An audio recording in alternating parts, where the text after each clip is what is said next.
समर्पण जो शब्द है पुराने नियम का शब्द है, जिसका मतलब है, अर्थ है अर्पित करना या अलग करना, समर्पित करना या परमेश्वर की महिमा या सेवा के लिए अलग कर देना अपने आप को। नए नियम में ये सिर्फ 2 बार ये शब्द आया समर्पित शब्द का। मेरे अजीज बहन भाइयों, जो समर्पित शब्द है, इस शब्द को जब हम सुनते हैं तो इस बात की तरफ ध्यान रखें कि समर्पण जो शब्द है, इसको बड़े गौर करें, इसके ऊपर वचन क्या कहता है। इब्रानियों की पत्री, हम वचन शुरू करेंगे। इब्रानियों की पत्री उसका 7 अध्याय उसकी 28 पढ़े जरा। क्योंकि व्यवस्था तो निर्बल मनुष्यों को महायाजक नियुक्त करती है, क्योंकि व्यवस्था तो निर्बल मनुष्यों को, निर्बल कौन होते? कमजोर। निर्बल मनुष्यों को महायाजक नियुक्त करती है। व्यवस्था जो है निर्बल मनुष्यों को महायाजक नियुक्त करती है। परंतु उस शब्द का वचन, परंतु उस शब्द का वचन जो व्यवस्था के बाद खाई गई, जो व्यवस्था के बाद खाई गई, उस पुत्र को नियुक्त करता है, उस पुत्र को नियुक्त करता है जो युगना युग के लिए सिद्ध किया गया, जो युगना युग के लिए सिद्ध किया गया। Hallelujah, hallelujah. मेरे अजीज बहन भाइयों, ये बहुत गहरा वचन है। युद्ध बात लिखी है, क्योंकि व्यवस्था तो निर्बल मनुष्यों को महायाजक नियुक्त करती है।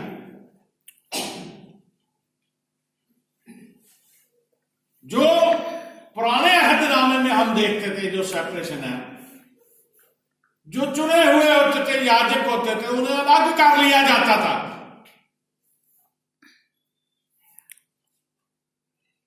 आप पुराने नियम को ध्यान से पढ़ें, 12 गोत्रों की गिनती होती थी, लेकिन जो लेवी थे, याजक थे, उनके परिवार की गिनती नहीं करते थे,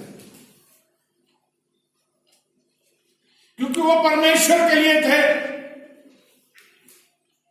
और फिर शायद में लिखा, परंतु उस शपथ का वचन जो व्यवस्था के बाद खाई गई, शपथ का वचन उस व्यवस्था के बाद खाई गई, उस पुत्र की नियुक्ति करता है। किस पुत्र की? प्रभु यीशु मसीह की, जो युगन युग के लिए सिद्ध किया गया है। आमीन। अब हमने अपने आप को समर्पित किया है उस परमेश्वर के आगे, जिसको सदा का याजक नियुक्त किया गया है, जिसने खून अपना बहा के, अपना हमें हमारे लिए अपना दान दे के, खून बहा के जो दान दिया है, उसके अनुसार उसने हमें ले लिया, अपने लिए अलग कर लिया। अब हम उसकी जायदाद है, उसकी प्रॉपर्टी है, क्योंकि उसने हमें दाम दे के मोल लिया। बोलो हालेलुया, हालेलुया। अगर घर जाके आप पूरा ये 7 अध्याय पढ़ें, इसमें मलकी सिद्दीक याजक के बारे में लिखा गया। यह मलकी सिद्दीक जो शालेम का राजा और परम प्रधान परमेश्वर का याजक, सर्वदा याजक बना रहता है। आमीन, आमीन। ये वही मलकी सिद्दीक है जिसे इब्राहिम ने, जब वो लूट के आया था राजाओं को, तो उसने उसे अपनी कमाई का एक चीज का 10वां अंश दिया था। हालेलुया। आज हमें कोई असर नहीं है, जितना मर्जी वचन हम सुन ले कर लें, क्योंकि हमने अपने लिए, अपने आप को परमेश्वर के लिए समर्पित नहीं किया। इब्राहिम को क्या जरूरत पड़ी थी कि याजक को अपनी हर चीज का दशमांश देने की?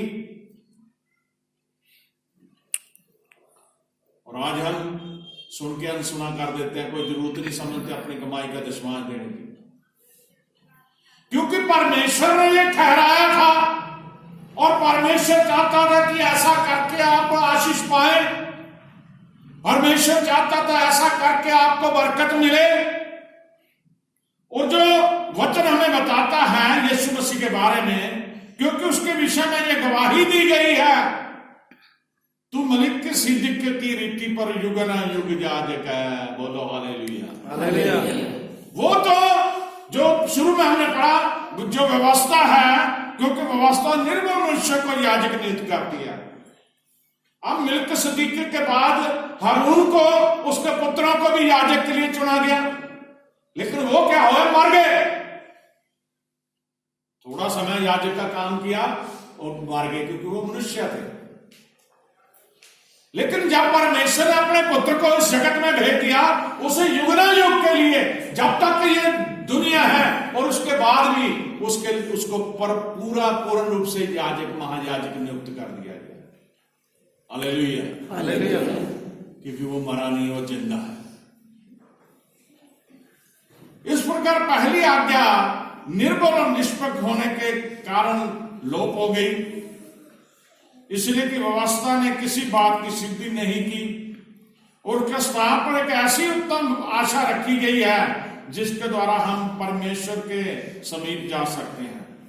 मसीह की नियुक्ति बिना शर्त नहीं हुई, क्योंकि वे तो बिना शर्त याजक ठहराए गए, पर यह शपथ के साथ उसकी ओर से नियुक्त किया गया, जिसने उसके विषय में कहा, प्रभु ने शपथ खाई और वह उसे फिर ना पछताएगा कि तू युगना युग याजक है। आमेन, आमेन, आमेन। कौन है युग याजक है? यीशु मसीह। मेरे जीत बहनों भाइयों, दूसरी बार जो बाइबल में लिखा है, इब्रानियों 10 अध्याय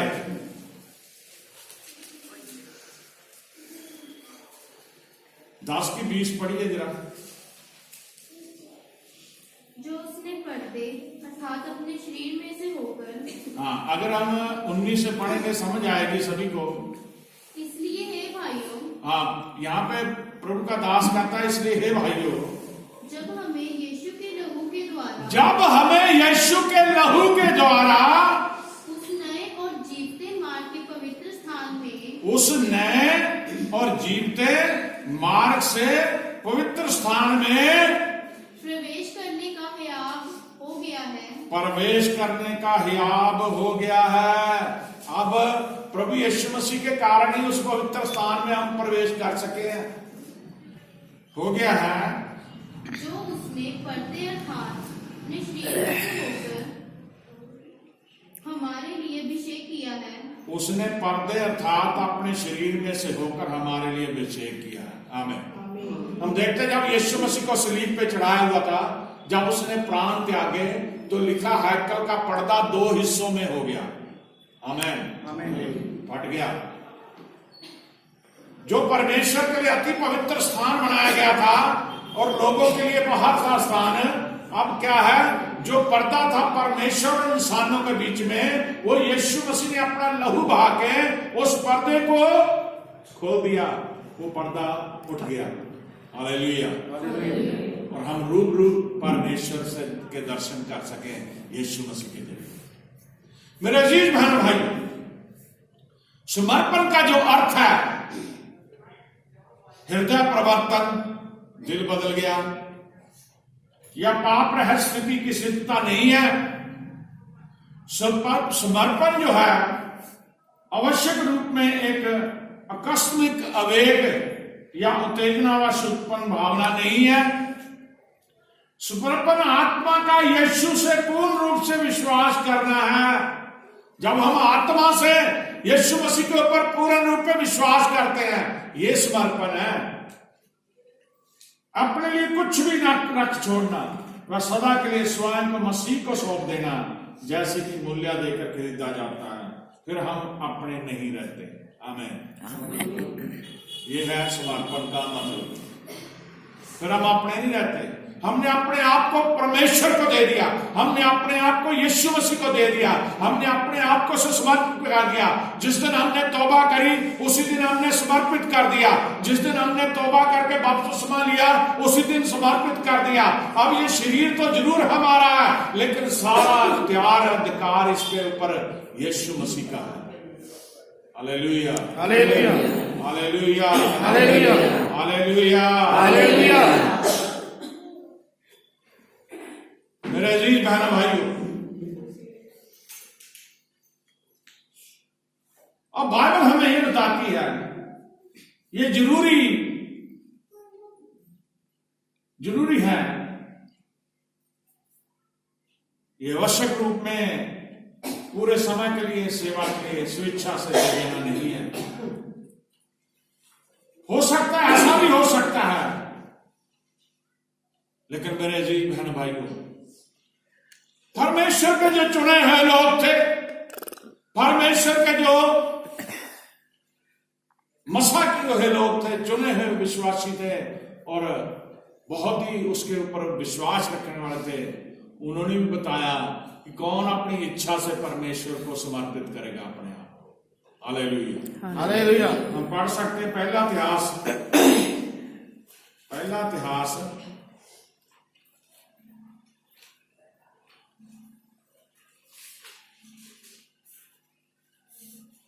उसका 29 अध्याय,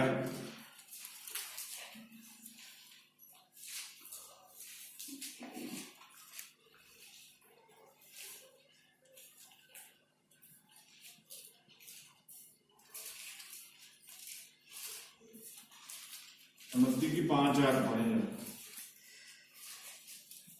और सोने की वस्तुओं के लिए सोना, हाँ, और सोने की वस्तुओं के लिए सोना, और चांदी की वस्तु के लिए चांदी, और चांदी की वस्तुओं के लिए चांदी, और कारीगरों से बनवाने वाले सब प्रकार के काम के लिए, कारीगरों से बनवाने वाले सब प्रकार के काम के लिए मैं उसे देता हूँ। मैं उसे देता हूँ।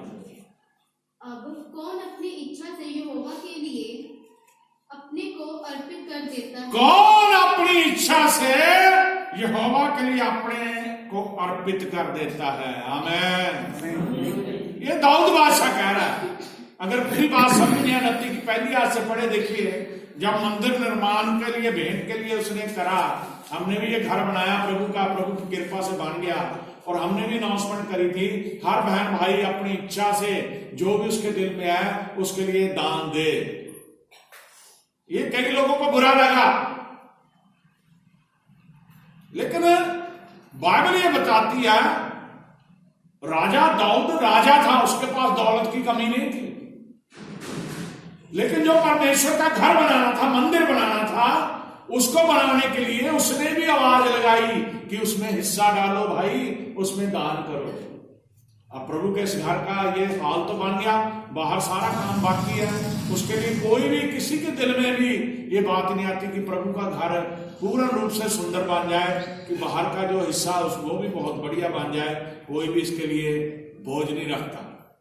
दाऊद बादशाह ने क्या कहा सुनिए पहली आयत से।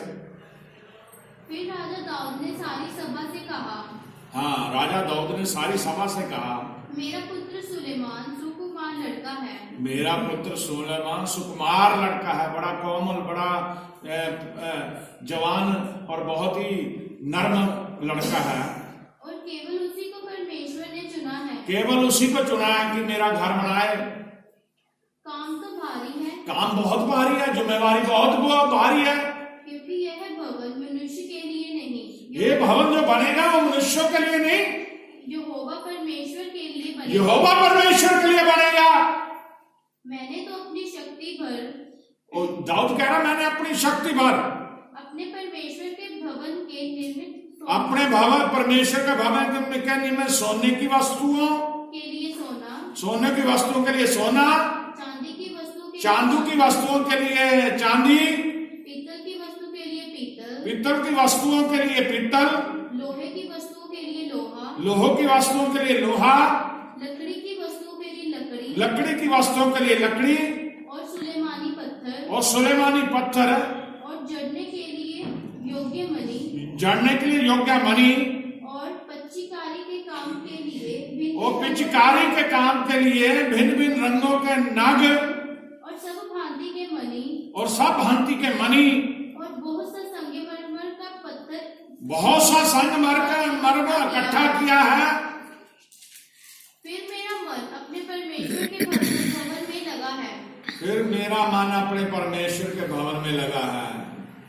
इस कारण जो कुछ मैंने पवित्र भवन के लिए इकट्ठा किया है, इस कारण जो कुछ मैंने पवित्र भवन के लिए इकट्ठा किया है, उस सबसे अधिक मैं अपना निज धन भी, कहना उसके सबसे ज्यादा मैं अपना निज धन, पर्सनल जो मेरा धन है वो भी मैं देता हूं परमेश्वर को, जो सोना चांदी के रूप में मेरे पास है, अपने परमेश्वर के भवन के लिए दे देता हूं। अब देख लो राजा का दिल, वो लोगों से कह रहा है कि परमेश्वर के घर के लिए दो, उसने खुद भी अपनी तरफ से जो उसकी निज प्रॉपर्टी थी, निज धन था, वो भी उसने परमेश्वर के घर के लिए दे दिया। हाँ जी, अर्थात 3000 किक्कार ओफीर का सोना हाँ, और 7000 किक्कार ताई हुई चांदी, जिससे कोठरियों की दीवारें मढ़ी जाए, और सोने की वस्तु के लिए सोना।